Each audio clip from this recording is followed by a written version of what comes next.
In 1911, two great leaders led polar expedition teams with very different outcomes. Both were similar in age and experience. They started their journeys within days of each other, facing a round trip of 1,400 miles in temperatures as low as 30 degrees below zero and without any modern means of communication. One leader led his team to victory and safety, the other to defeat and death. Roald Amundsen started his training by traveling the 2,000 miles from Norway to Spain to earn his master's in sailing. He did this not by car, not by carriage, nor by ship, but by bicycle.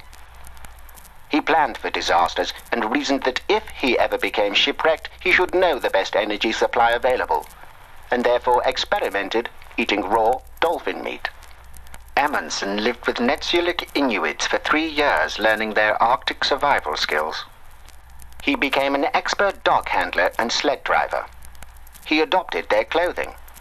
He observed that they moved slow and steady to avoid sweating, as it could turn to ice on their skin. Amundsen's philosophy was to prepare with intensity all the time. That way, when times turn against you, you can draw from a deep inner reserve of strength. Equally, you prepare so that when conditions turn in your favor, you can strike hard. He spent over 4 years planning the expedition. Scott, on the other hand, did not train. He did not live with the Eskimos and did not investigate traveling with dogs. He spent less than 1 year preparing. He chose ponies whose sweat turns to ice. They cannot travel in snow and generally do not eat meat. The ponies perished very early in the expedition. At least half were shot as they slowed the team down. Scott chose to also use motor sledges for transportation, but these were not properly tested and cracked in the first few days. Unlike Scott, Amundsen built enormous buffers for unseen events. Amundsen marked the last 180 miles of his route like a Norwegian ski course using homemade flags. He painted empty food containers black and mounted them on bamboo poles to mark the course for the return journey. Scott left only one flag at the primary depot. In the final push, Amundsen carried an extra 100 miles worth of supplies for his men, just in case they missed every depot on their return journey. Scott's supplies ran perilously close to his calculations. Simple details highlight the difference in their approach. Scott took one thermometer for a key altitude measurement. He exploded in anger when it broke.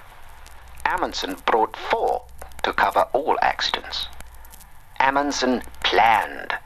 He presumed bad events might happen. He prepared and developed contingencies.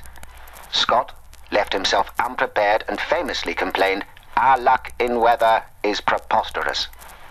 In fact, for the first 34 days, both expeditions experienced the same conditions.